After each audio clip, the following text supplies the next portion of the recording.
Je me souviens d'une grande vision, alors que je suis en train de vouloir parachuter. C'est la vision d'un bien-aimé frère Branham me dit, je suis tellement heureux d'habiter parmi les gens qui ont des visions, qui ont des prophéties. Je ne sais même pas comment est-ce que frère Jonathan a assis ça. Il est en train de citer ça dans la prière. J'ai dit, Seigneur, merci. Je ne suis pas le seul qui a prêté attention à cette grande vision. Je ne sais pas qui a vu cette vision-là aussi, mais ça c'est le frère Grasse, on est avec lui ici, qui a vu cette vision. Il dit que j'ai vu une grande secousse au milieu des églises des tendances évangéliques et pentecôtistes, et c'est de la descendance de Billy Graham, d'Oral Robert et des confessions charismatiques. Je vis une agitation au milieu d'eux, je vis Dieu ôter au milieu de beaucoup de gens, des icônes, de certains grands hommes de Dieu, très connus. Une grande secousse semblable au vent, comme dans une forêt soufflant. Et les arbres sont agités. Les arbres, ça représente toujours les hommes. Les fruits tombent, c'est-à-dire que vous n'avez plus de caractère.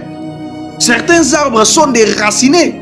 Cette secousse touche particulièrement le milieu évangélique, pentecôtiste, charismatique. Et ceux qui sont issus des grands réveils passés.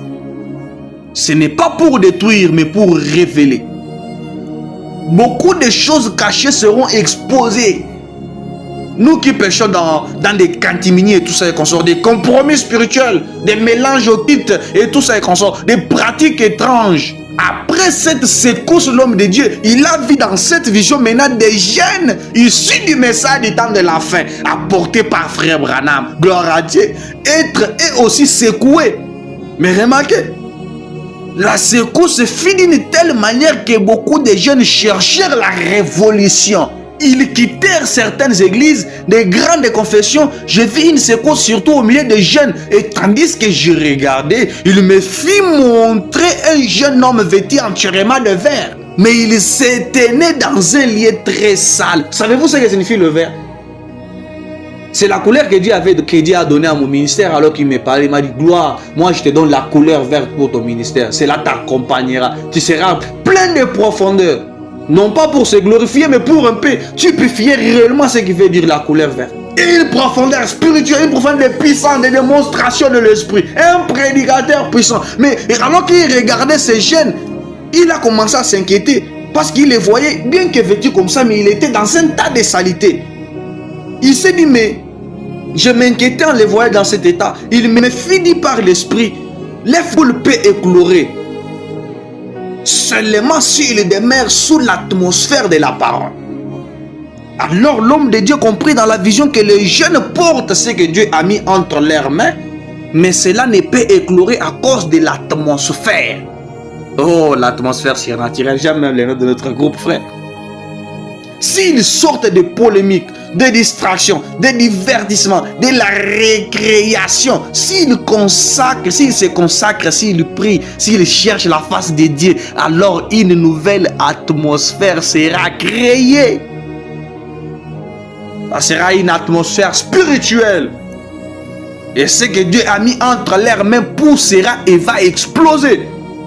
Alors l'esprit lui a alors montré un jour, il a dit que j'ai vu des hommes de Dieu se réconcilier. J'ai vu des murs retomber, Seigneur, c'est ce que nous voulons. J'ai vu des cœurs s'ouvrir. 2026 m'a été montré comme une année de réconciliation. J'ai vu des personnes profondément enracinées dans le message de frère Branham et d'autres qui n'y croyaient pas revenir, écouter et rentrer. Ce sera une année d'évangélisation et de réveil. Non par la force, mais par la révélation personnelle de Jésus-Christ, surtout chez les jeunes gens. Oh, frère Branham avait dit, les young people, vous qui auront la véritable vision, 20 sur 20 après que frère Branham a été aveugle, il a commencé à voir 20 sur 20. Full vision. Alors que les docteurs, alors que l'évangile démontre exactement que dans cette année, la lumière va aussi disparaître. Mais il est aussi dit que je restaurerai, je remplacerai toutes les années que tu as perdues, qui ont été mangées, dévorées par l'asile Gaza, mais sauterelles. Je te redonne encore la force. Oh, Ézéchiel, ces ossements peuvent reprendre la vie. Mais il dit, Seigneur, tu le sais. C'est toi qui as la force. Comme il a été dit à Zorobabel, ça ne sera ni par ta force ni par ta puissance. Mais le Seigneur a insisté dans cette vision. Il a dit, ce n'est pas les dons qui manquent, c'est l'atmosphère qui empêche la vie de se manifester. Alors je vis des jeunes porteurs de vie, ayant des choses précieuses entre leurs mains. mais enfermés dans une atmosphère malsaine, distraction, polémique, divertissement. Oh, envoyez-moi une vidéo avec la sœur d'autrui pendant des heures tardives. Agitation religieuse sans consécration. Quand l'atmosphère changera, la vie va alors exploser. La secousse sera forte, surtout en Afrique. Mais le fruit sera abondant.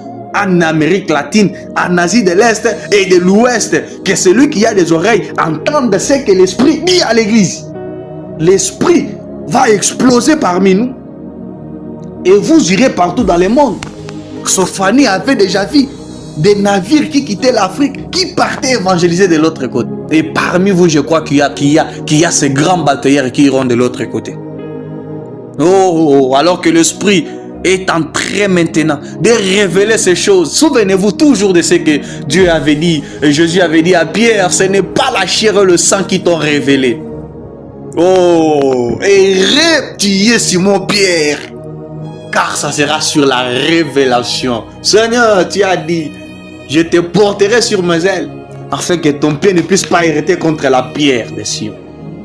Cette pierre sera pour nous une grande révélation, alors que pour les autres, c'est un achoppement.